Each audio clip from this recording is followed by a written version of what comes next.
Welcome to This Week in the PNFL. I'm your host, Mark Hill, and along for the ride is Mitch Grawl and Dean Chambers. How you doing today, fellas? Very good. Fantastic. All right. So before we jump into the show, we have an editorials note here. Apologizing for no show last week. We did have one in the can, but the reality world kind of jumped in there, and we didn't have the show. And my apologies to Mitch and Dean because they put in a lot of hard work on that, and we didn't get the show out. I have been forgiven this time. They've given me a pass. So we've made some changes here on the show as far as our recording date to give it a little bit more time to get things done, to try to get it pushed out better for you guys going forward. So that's my commentary on that one. So again, I'd like to thank Mitch and Dean for all the work that they put in, and I also like to thank you guys for tuning in and listening, and keeping the league going and add a new bit of excitement to it. So, all right, moving on. Week 16 games are in the books. Regular season is over. We are going into our wild card games. We're going to talk about that. We're also going to talk about the new collegiate league that Dean is setting up. He's going to do a little more talking, more than what was on the forum. He's going to go into a little bit more detail where it's at right now and what he has in store for you guys in the league. And also the teams, I guess, how many teams are going to be there, and so on and so forth. So he'll give the whole rundown of that. So first off, we're going to look at the Week 16 games. If you guys are ready, we are going to go ahead and jump right into it. With the first game on the list, we have Jacksonville hosting Indianapolis. And for the final game of the season, Jacksonville came up short, 13-3. You guys hear something in the background? Or is that me? A little bit. All right. First is Jacksonville hosting Indy. We're going to start with Mitch. Well, you know what? This was a game that was marred by controversy. The whole field goal fiasco apparently, really caught the eyes of our league office, and there had to be some rearranging there. But once the game got played, it was, I don't even know what you call it other than a snooze fest. It was almost as bad as the Houston-Las Vegas game, trying to watch that thing. But Indianapolis really just kind of messed up the hopes of the Jets helped the Jets in their quest to getting a higher draft pick. And in fact, I think they will now have the number 2 draft pick due to this game. But that's all I got on this one. Dean. I have no idea what Jacksonville was doing in this game, especially on offense. I put it ended up being a lead pipe curse, not a lead pipe lock on Jacksonville to win this game. And what happened to the offense? Did they not even get off the bus? 10 first downs, 2 by rushing, 7 by passing, 1 by penalty, 187 yards total offense. That's not 187 yards passing or 187 yards rushing. That's 187 yards total. And they only scored a field goal. Just unreal. Such a low output by an offense. I mean, you might say that the Indianapolis defense was good, and it was probably pretty good, but that's definitely a lack of offense. All right. Next game up, we have Las Vegas hosting Houston, and Houston's coach called it, said he was going to be resting a lot of his people, and it definitely showed up there in the scoreboard as Vegas took this one 16-6. Dean. Yeah, resting a lot of people is one thing, but I'm wondering how many of them got off the bus. But the Las Vegas defense was very solid, as it has been throughout the season, and They played very well, and I believe Houston missed some field goals here, if I remember right. Well, let me look at the numbers. No, they didn't. I thought they had, but Yeah, they Houston did. I did. missed two. Houston was 2 out of 4. Yeah, but still, the defense held Houston to 4 field goal attempts, 2 of which were made. So it was, I guess the real story of the game there is how well the Las Vegas defense played. That was the difference maker in this game. All right, Coach.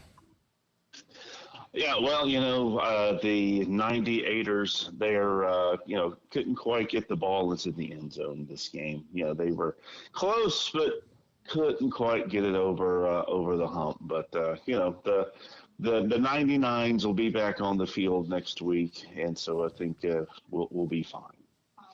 All right, just getting those. You didn't want to have anyone get hurt prior to your playoff run. Understandable.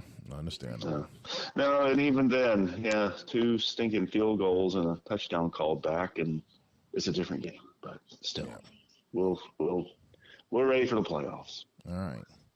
Next up, we have Denver hosting Los Angeles. I thought that LA was going to take this one, but I was surprised on this one as Denver took this one 27-20. Mitch. Yeah, I think a lot of folks thought that LA was going to push through. And they had some moments in this game. Kaiser in his last career game, threw 374 and a couple of touches, but more times than not, those were on long yardage situations. Because they were either the few runs that they did do either got stuffed or Kaiser was getting sacked, and so a lot of long yardage situations for Los Angeles, and all those yards look okay, but it didn't get them the win. So, what do you think, Dean? Yeah, I think. I had predicted that Denver was going to win this game, and it turned out they did. I think their offense was a bit more aggressive than it's been. They had 7.1 yards per pass, and they stepped it up, and it was enough to get what some may say is an upset over the Chargers, but they got the job done. They helped knock LA out of the playoffs, and it allowed the Raiders to advance with that win over Houston. Okay. And as far as Brian goes, with his first season under his belt in the league, he did an outstanding job. So definitely congratulations to him. On the downside, you can also thank Seattle's coach, because the first victory that Denver had that got him on the roll was because of Seattle. So, anywho. You're a lot of teams' first victory, I think, Mark. Yes, I know. I'm just they need to send me a fruit basket or something. I don't know. Next one. Next season. But next season, they turn that around. Yep. Next game up, we have New York hosting Pittsburgh, and I would definitely call this one an upset. I want to see what you guys have to say, or could he have been resting his players similar to what Houston did? But Pittsburgh ended up taking this one 31-21. Dean. Yeah, this is definitely upset, and the Jets weren't resting any players. Their starters are playing. Their 99 guys who were playing. So this was definitely an upset. Pittsburgh just played very well on both sides of the ball. They played good balanced offense, and they played some tough defense against the Jets. And they didn't win it easily. The Jets didn't give up, but it's definitely an upset. And it was a good win. And maybe it gives Pittsburgh some momentum into thinking that they'll play well this weekend. We'll see. All right. Mitch.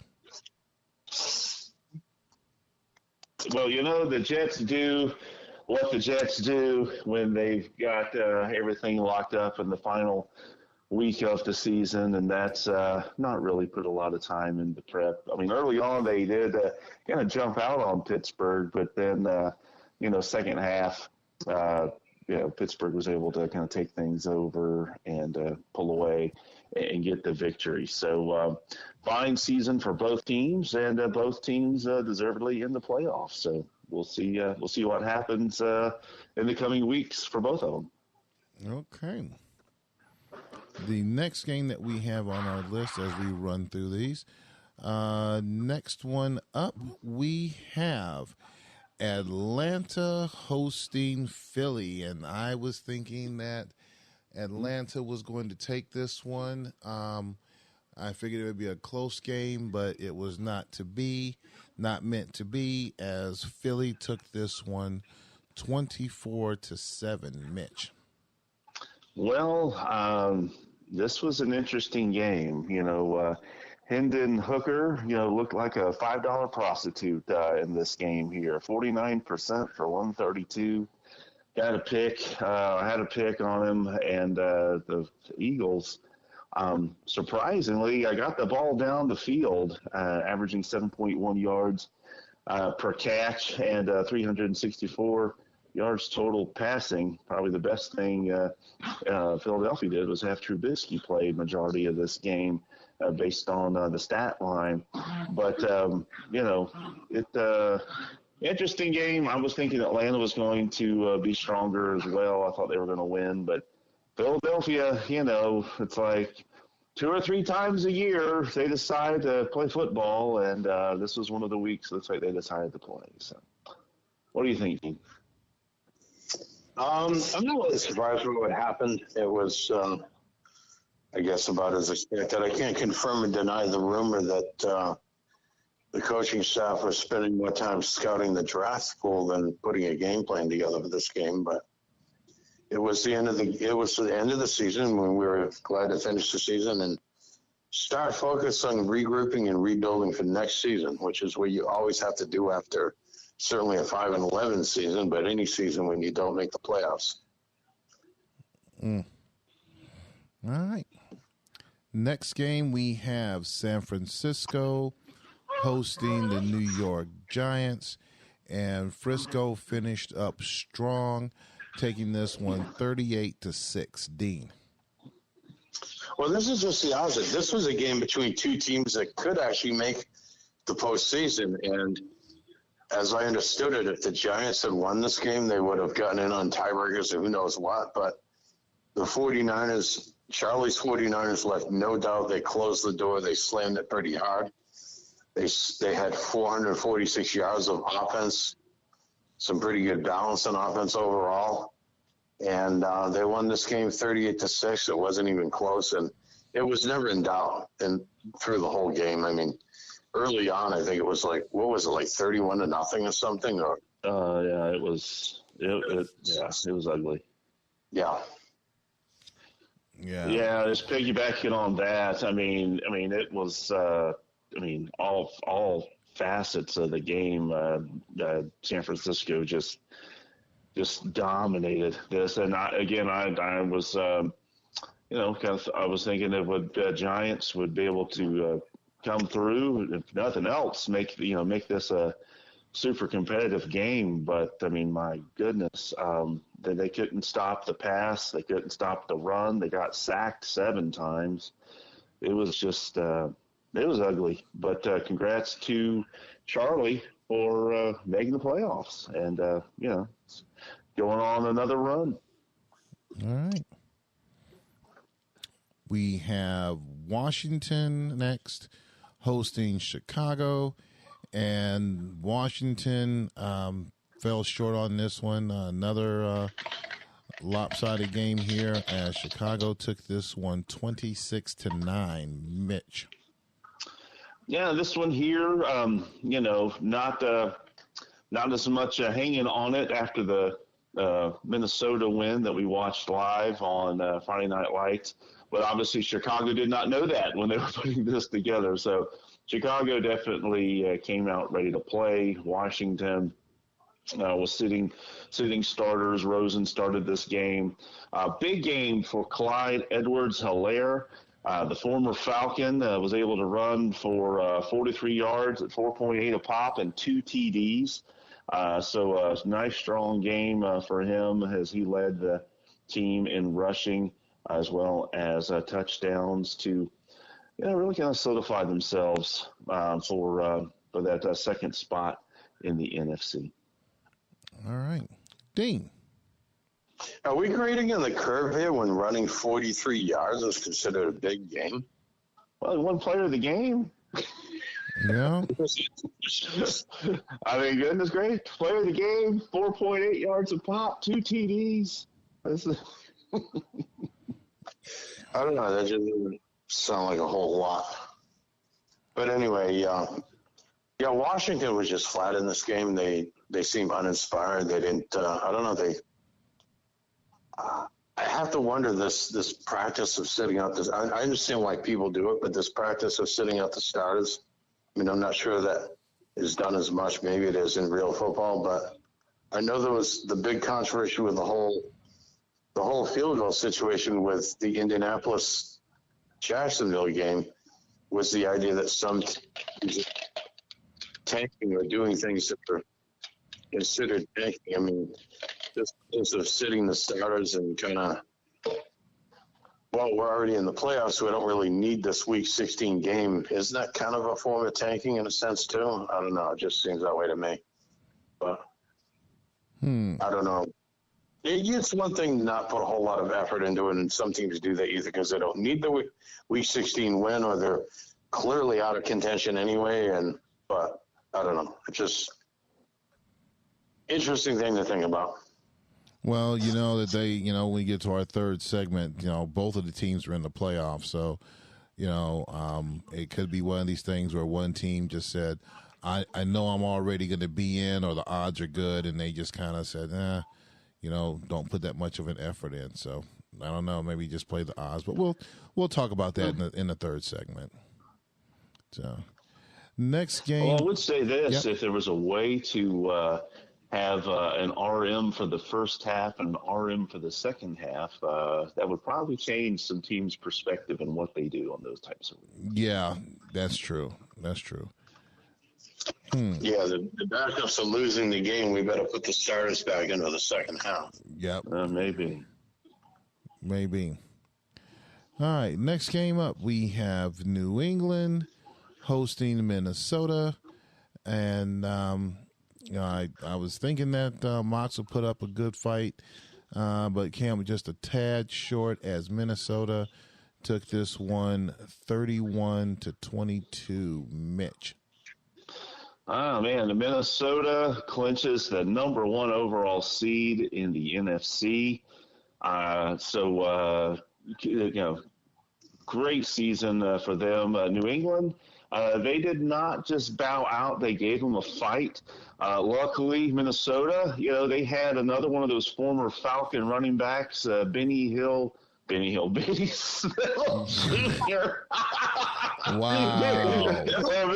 Well, hey, he had a big game. He had 12 yards for 2 touchdowns and won player of the game this week. So I don't know what it is, but those former Falcon running backs, they seem to find the end zone, if nothing else, on the new teams. But like I said, it was a tough game, a fun game to watch live on Friday Night Lights on our Discord channel, and we'll see how the Vikings do in the playoffs.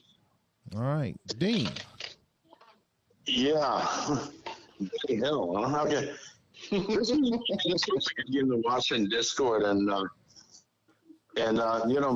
brought the fight and he played tough, and he gave Barney some cause for anxiety at times, because it seemed like the game would get closer than than it had to be. But it was a solid win and a huge win for Minnesota because they only won the division. I mean, I don't know how many seasons, those of you who are good in stats can look back and see how many seasons in a row Chicago has won the NFC West, but, the team that someone referred to as the third best team in the AFC West won the NFC West this year, but I think Barney's team was stronger this year than it's been the last few seasons. I think there's a good argument that this Minnesota team could have won the AFC West had they stayed in the AFC West, because that team was really good this year. Through about 9 or 10 weeks of the seasons, through this season, this team was probably the strongest team in the league entirely. They played really well at times. Well, I tell you what, the AFC West definitely builds character for teams for when they move to the NFC. I mean, Dean, gosh, you left the AFC West, usually the fourth or fifth best team.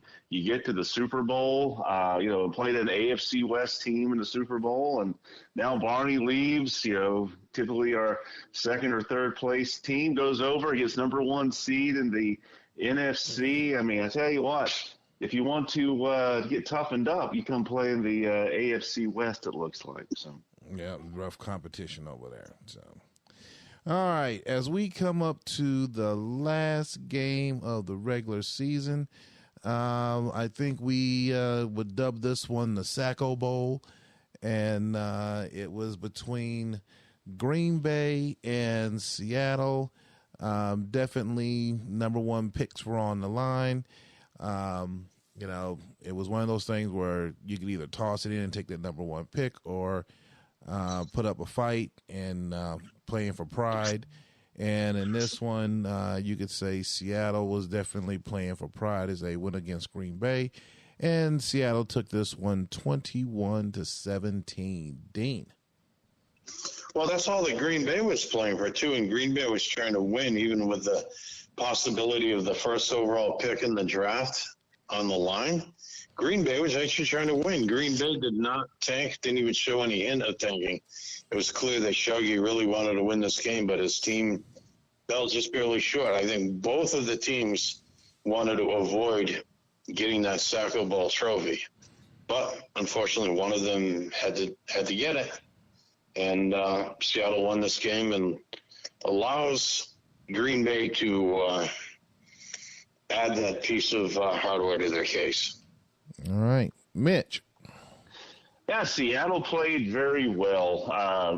Wilson, 300 yards, 3 touchdowns. You had the running game almost breaking 150 yards against that Green Bay defense, which at times this season has looked very strong against the pass, getting a lot of sacks. In this game, the Seattle offensive line held them, Green Bay, to 0 sacks, which led to a lot of big plays for Seattle in the passing game. So to me, that was where the difference lied in this game. And congratulations to Mark, not only for winning the game, but for also, it looks like, breaking Chicago's heart, which will now have the 3rd pick in the draft versus number 1. And I think, Mark, what'd you say? You're going to have the 5th pick. So basically, you gained a 2nd, 3rd round pick for Chicago, moving up 2 spots. So I guess maybe you are a genius. Well, I don't know. What do you think, Mark? One of the other individuals within this league, I'll leave his name out, but like he said, I should have held out a little bit longer. Definitely, this was a game that I wanted to win this one, and I don't, that was a piece of hardware that I do not want, so I narrowly avoided that one. So, but yeah, overall, looking at the trade, even though there was a lot of people commenting on the trade, it's not he'll get the 3rd pick. I think I get the 5th pick in the 1st, and then 2 picks in the 2nd, 2 picks in the 3rd. So that's, some may say it's a bad deal, and I think it's probably a bad deal because of who it's going to, but overall I think it's a good deal. But just, a little bit of learning for me in dealing with coaches in this league. So other than that, that's pretty much it for the Week 16 games. We now have our playoffs coming up, but before we get to that, we're going to pivot on over to our middle segment, and the talk right now is discussion of the college league that's getting formed up, and we're going to go ahead and check in with Dean to see where he's at with the league right now, what teams are, or how many of the spots have been filled, and what else is needed or required going forward. So, Dean, I'm going to hand the floor over to you. Yeah, we're going to be looking to get off to a pretty quick start for this. The goal is to start week 1 right after the Super Bowl. And I think we have like 6 or 7 people sign up now. We're looking to sign up more as soon as we can. And the teams that don't get filled will be CPU teams, with using headless horseman style PPPs until they get filled, just like we do when the PNFL has openings. And it's going to be 18 teams. The rosters are in the process of being created. The league files are being created. The way we're going to start is we're all going to start with rosters that are being created. Basically, the files are being created by running what would be a series of 5 drafts, and the players that are going to make up our rosters are being drafted by the computer onto those teams. And all the veteran players, the 6th and 7th and 8th and beyond year players, they're all being retired or released from the teams. So we'll start off with rosters that will look like college rosters. The players will go from R to 4 in numbers, the 4 seniors, 3 juniors, and basically the ones that will be, that stay either on I slots or practice squad will basically be considered redshirted, and they don't age that year. But as soon as they're put on the active roster, if they're a player that was redshirted, for example, has an R, they can put in an active roster, they go to 1 because then they're, a true freshman. But anyway, the only thing that will have to be done once those league files are put up is the players will be renamed. Each team owner will submit a roster move file, just like we used to do in Steve's XFBS league, where you just rename the players to names that, you look at the actual real life roster of this coming fall of the team that your team is. Like, for example, my team is Tennessee. I'll look at the roster and rename the players as closely as possible to the real life players. So it has an element of realism. So that's the only thing that we'll have to do, that, and then just your regular roster moves where you put together your lineup and who you want starting and, in second, you do your lineup. And then we'll be ready to start games. And that's, we won't do any recruiting or anything like that. That will all be done at the end of the first season. Then we'll go into a normal off season where we'll do recruiting, and the seniors that graduate from the teams will, be retired off the teams, and, we'll go forward that way. But to start the first season, we're just going to have to rename the players. I'm going to be setting up a website and a forum for the league this coming week, and that will be up soon. Once that's up, that link will be out, and people can use that and start using the forum. And the forum will be where we'll actually conduct league business, including the recruiting, and just like we do in the PNFL, any actual league business to be done that way will be done on the forum. And we'll probably be looking at using Discord as well. And certainly what I'm hoping we'll do, either on Fridays or Saturday nights, definitely Saturday nights when the PNFL is doing Friday night games, is I'm hoping that we're going to be able to do live watching of the games on Discord, just like we do in PNFL now of our games, at least of the games that have human coaches. I mean, I don't think anyone wants to watch one CPU team play against another CPU team. But of the 9 games each week, I would imagine at least several of those will have human coach teams playing in them. So those are the games you'll definitely want to watch, especially during the games when there's 2 human coaches playing against each other in a game. Those are going to be definitely the more interesting ones. With the PNFL full, that's all we have now. We don't have any headless horseman CPU teams at this time.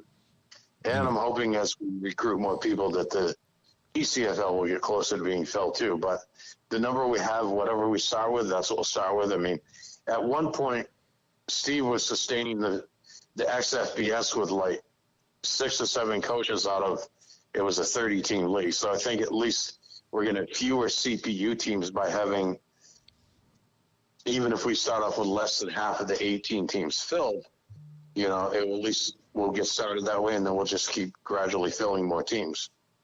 Okay. So, and it's an 18 team league, correct? Yes, 18 teams. Okay. And you have what you said, 6 or 7 teams filled already? Right. Okay. All right. So what I would say is, if you guys have the ability to take on another league, then I'd suggest jumping into that. If not, if you know someone who's curious about what you guys do in the PNFL, or and couldn't get into the league because the league is full, but they want to get into this a little bit. Obviously, they can download the game and then get everything set up and get into it and see how well they like it. This is a definite option as well. So again, if you can't get into it, then mention it to one of your friends or someone that might want to have that interest. Yeah, let me make one point. I would encourage everyone in the PNFL to seriously consider taking a team. It's not going to be very time consuming to get started because, like I said, the only thing that will need to be done is just the renaming of the players and just doing your normal roster moves. And then if one wants to just put together PPPs from the best of the PNFL stuff, just kind of mix and match some of the best game plans and profiles that you've used over the last couple of seasons, those would still be fairly competitive. The CPU teams aren't going to be easy to beat, but they're not going to be tough to beat either. They're going to be, I would say, moderately competitive, but the CPU PPPs will be released before the season, so you'll have full access to download those, run a few sims against them and just send in stuff send in PPPs will have a reasonable chance of winning against those without most of the uncertainty that you have of playing a human coach that might totally change their stuff from week to week. So, even those of you who might think could be a really time-consuming thing, it doesn't have to be. I mean, it is obviously secondary to the PNFL.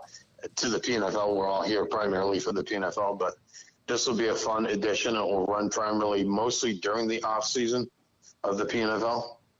So it'll be a good way to still be involved in some games. I know some people get a little bored in the off season, and the off season gets kind of long, and a lot of the period of the off season is taken tasks that don't take long. But for the person who's running the league, you still have to allow for a week, like for everyone to cut their team down to 53 teams. There's a week for that, and then there's a week for getting in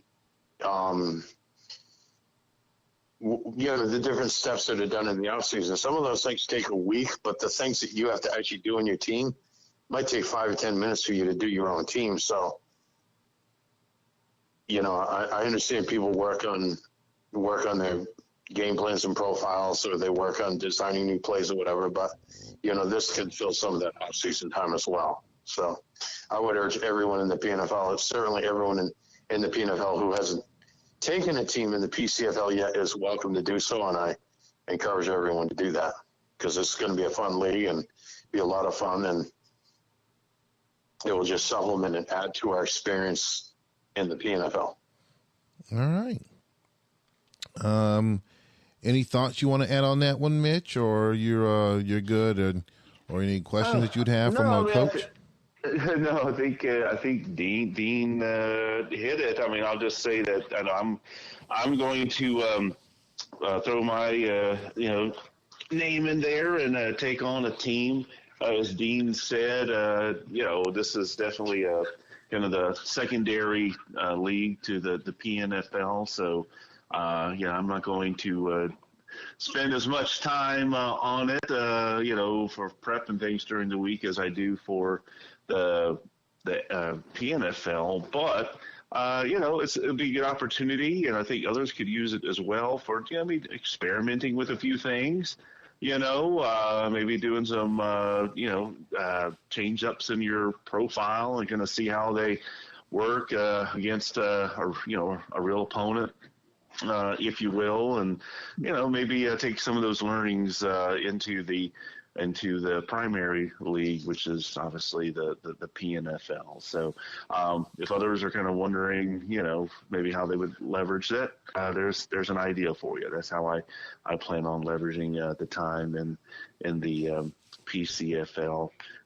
And as Dean said, kind of pass the time as some of those weeks in the off season do get a little long, but hey, our commissioners need some time to recoup as well. So this will give them some time to recoup without me trying to push them to do it faster. So so anyway, that's all I got to say.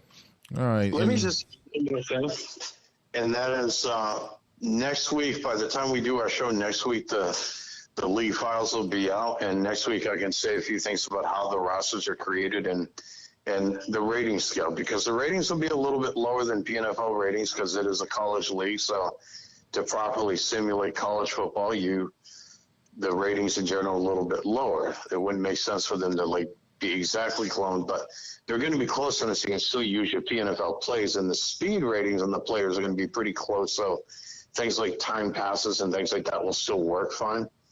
But once everyone starts to look at those rosters, we can talk for a few minutes next week, and I can outline a little bit of how these rosters are created and how the rating scale is very similar, but in some ways a little bit different than the PNFL, primarily because the ratings in the other 7 skill ratings are going to be a little bit lower in a lot of areas because, again, they're college players, not professional players. So that's something I can address next week. And between now and then, there may be some questions that people have as they look at the league files and the rosters. Okay.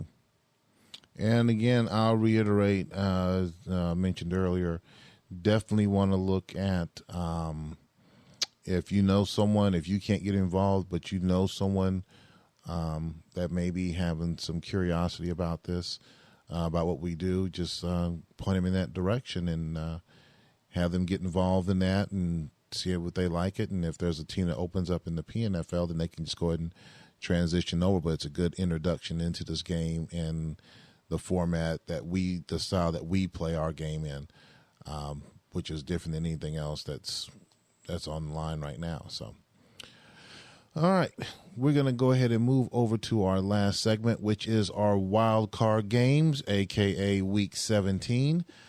We have 4 games, of course, on the docket. The point spread ranges from 4.5, which is a good game, all the way up to 13.5. So we're going to go ahead and run through these real quick. Obviously, the lead pipe block still sits out there. And as we go through this, we'll go ahead and get it kicked off. The first game that we have for our wild card game, we have the New York Jets hosting the Vegas Raiders, and they are giving the Jets 13.5. We're going to start this one off with, let me see how I want to do this one. We're going to start this one off with Dean. Yeah, I'm going to be predicting wins by 3 favorite teams, and I'm predicting one upset this week. And this is the one I'm predicting an upset on, believe it or not. The Raiders play some of the strongest defense in the second half of the season, which is and made some improvements in offense, enough improvements in offense. Because keep in mind, this team had started out 3-0, and we were talking about the Raiders. Were they for real? And I have been telling you folks all throughout last season the Raiders are a much improved team. And then they dropped 8 games in a row. Very close game, mostly close losses, struggling in offense, losing close games. And then they finished the season with a 5-game winning streak, including that 16-6 win over Houston. And so the Raiders not only made it to the playoffs, but they're not going to make a quick exit. This team is crashing the party, and this team is going to show up to the playoffs like a bull in a china shop and upset the Jets. I'm calling for an upset here. The Raiders are going to win. Okay. Mitch. Interesting prediction, Dean. I look at Las Vegas and I agree. They definitely had a strong second half of the season, and statistically had a strong defensive team here during those win streaks. But let's take a look at the teams that they beat this year. Let's see, there are 8 wins. Indianapolis, losing record. New England, losing record. Denver twice, losing records. Los Angeles, losing record. Green Bay, losing record. Number 1 overall pick, worst team. And then Seattle, the team that was in the fight with Green Bay for that worst team there at the end.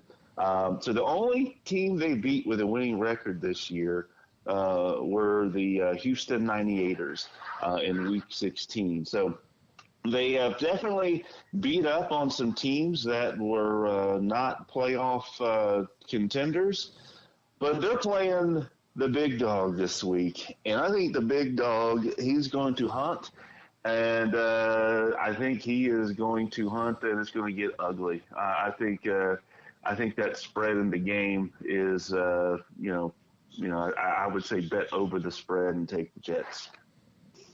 All right. I will point out one thing. Go ahead. Yes, Denver had a losing record. That they went 2-0 against Denver, but Denver would have been 7-7 otherwise, and Denver got upset by my team. They would have had a winning record otherwise. I mean, Denver was as strong as a team with a winning record, so I wouldn't overlook going 2-0 against Denver. Okay. Played the schedule they were given. They can't be criticized for winning against teams that had losing records. They played the schedule they were given, and they won enough games to get into the playoffs. I'm going with Mitch on this one. Sorry, Raiders did some good things, but what do I always say? The Jets are going to do what the Jets are going to do. That he's going up against a dynasty. Raiders are good. Don't get me wrong, but like Mitch said, he's going up against one of the big dogs in the league. So I'm going to take the Jets on this one. Next game up, we have the other big dog on the NFC side, but wasn't as strong this season as in seasons past, but still in that top tier. That is Chicago, and they are going into Washington to take on the Redskins, and they are giving the Cardinals 7.5. Mitch. Yeah, I mean, Chicago, they did have a few additional losses, but they still won. They were still 12-4, and had wins over Washington, which that one's kind of because that was Week 16 and Washington was resting their starters. But they did beat Minnesota earlier in the year. They split them, and they beat San Francisco twice, which is a playoff team coming in. So I think this game is going to be much closer, much better than the Week 16 game that Washington and Chicago play. I think Washington will definitely be more prepared on it. But I feel Chicago, I think they feel like they got something to prove after not getting that number 1 seed. So I'm going to take Chicago. All right. Dean. So what was the spread on this game? 7.5. In favor of Chicago? Yes. Yeah, I think the favorite team is going to win this game. I think this situation where, Justin is thinking, I may not have won the division, but I'm still a factor here and still going to make some noise in the playoffs. And I'm not sure what Washington is doing at this point. They went 10-6 this season. They looked good some weeks and not as strong some weeks. And, Washington went 10-6. I bet they'd like to have those 2 games against my team back. That would make them 12-4 and looking a lot better. But I think Chicago will be the stronger team and win this game this coming week. All right. I'll keep my answer short. I think Chicago's definitely going to definitely had to atone for their regular season record. So they're going to go out on a mission, and being on that mission, the first team that's going to feel that it's going to be the Redskins. As I'm going to take, Barney's good, but I'm taking Chicago this time. Next game up, we have the old. Are we living in the 80s again? A throwback to the 80s as we have Houston taking on Pittsburgh. 4.5 point spread going towards the Oilers. My personal throwback is, growing up in Texas, Southeast Texas. I should have been an Oilers fan, but I was a Steelers fan. So I'm definitely having some flashbacks. The only thing that's missing are Bradshaw, Harris, and Swan. So it's going to be kind of interesting to see what the take is on this one. We're going to start with Dean. Yeah, I think Pittsburgh had a great season, and I think near the end of the season even though they did knock out the Jets last week, but those last few weeks, Pittsburgh didn't seem to be quite playing with the momentum that they had established. And I think Houston really wants to get back to that AFC Championship game again. So I think Houston will win this game at home. And on top of that, I'm putting a lead pipe lock in this game. Okay. Mitch, what do you got? Well, I always say Dean is a genius, and so I'm getting his endorsement this week. So that makes me feel good. I will say this: you could easily, there's obviously the spread on this game is the closest of any of the playoff games. I think deservedly so. You could almost say it's a pick'em. Could be a pick'em game. Maybe just give a little bit of edge to Houston because of the home field advantage. Because you look at the last, games that Houston and Pittsburgh have played.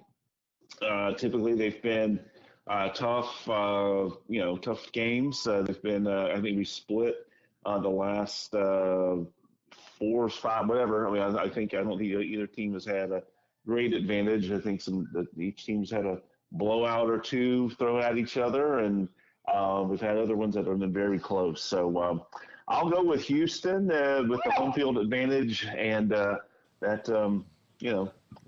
think it was the 1978, 1979 AFC championships were the Houston-Pittsburgh playoff deals with Earl Campbell. And I don't have Earl Campbell on my team, but I got some pretty good running backs, so we'll see how it goes. Yeah, the 78, 79, but then also in the 80s, you always had those good rivalries in the play. Maybe not in the championship games, but in the the old AFC Central, one of my favorite divisions growing up watching. Yes, definitely. I loved watching the Browns and the Oilers and the Bengals and the Steelers play each other. That was always fun. Definitely. So,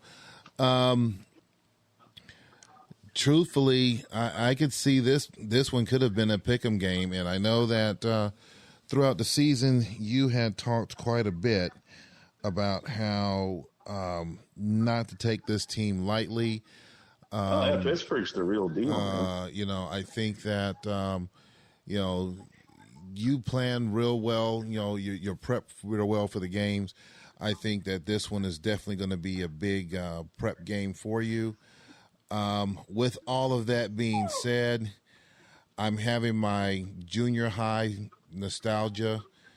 And sorry, Mitch. I got to go with the Steelers. I just like I said, I see the old school. Murray does not like that pick. He's barking at you. I see that old school Steelers. I'm definitely having a throwback, from those days. So it's going to be a tight game, but I think I'm going to give the nod. I'm calling for the upset with a slight nod over to the Steelers. I could see this being a 1-point game, like a 21-20 game or a 27-28 game or something like that.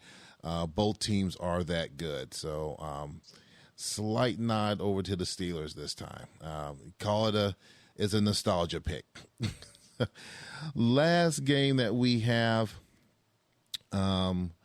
for the wild card games, we have the Vikings hosting the 49ers. They are giving the Vikings 9.5. Mitch. Yeah, I mean, this one here, I mean, everybody knows, I'm going to end up picking the Vikings just because I can't stop now. But this is going to be a tough test. The San Francisco has had a solid season. Definitely ended the season strong, knocking out the Giants in the last week of the season. And, they've already beat Minnesota twice this year. In fact, if it wasn't for San Francisco, Minnesota, who knows? They'd be running neck and neck there with the Jets this year. So this is going to be tough. I'm going with the Vikings just because I'm going to ride it till the wheels fall off here. But it's going to be tough. It's going to be tough, but I think Barney's up to the challenge. All right. Dean. Yeah, this is going to be a close game because I think Charlie is really motivated and is going to put in some good scouting and good game planning this week and really be prepared for this game. But on the other hand, I don't think Barney's going to have his team get this far and not advance to the NFC Championship game. It may be tough. It may be close. It could be, I don't know, maybe 4 or 5 points difference in the score, but I think Minnesota will win this game at home. All right. I'm going to go with that as well. I'm pushing all my chips in on this one. Charlie had a good season. But I think this is going to be a one and done. So I'm going to put down the Vikings this week as my lead pipe lock for them to take the wild card game this week. So, all right. So we have gone through all of our different segments here as we come to wrap up the wild card weekend show. As we finish this up, we're going to take a quick run around the table again. Dean, any final words that you have? No, just more news on PCFL coming soon, including a look at our teams and rosters, and good luck to the playoff teams in the games this week. And for the rest of us, that is the 10 teams that didn't make the playoffs. We can start looking at which players we're going to release from our team to cut down to 53 and start looking at things like preparing for the draft and designing some new plays in the off season and working on game plans and profiles and regrouping and rebuilding to try to have a better season in 2045. All right. Mitch, any final words for you? Take us home. Yeah, remember, I know I've sent a couple of notes out about this, but if you're listening to this, before the weekend, we are going to have the broadcasts of the playoff games on Discord. Live streaming. That will be Sunday afternoon. So no Friday night lights. So we'll have Sunday night football, or Sunday afternoon football, I should say, at 5 Eastern. That'll be our first game. That'll be coming in. And I believe PPPs, because of that, PPPs will be due Saturday at 11:59 Eastern. For those that are obviously in the playoffs, but 5 p.m. Eastern, Sunday afternoon on Discord is when our next ones will be. And so, all that being said, Mark, I think it's just time to let's get it.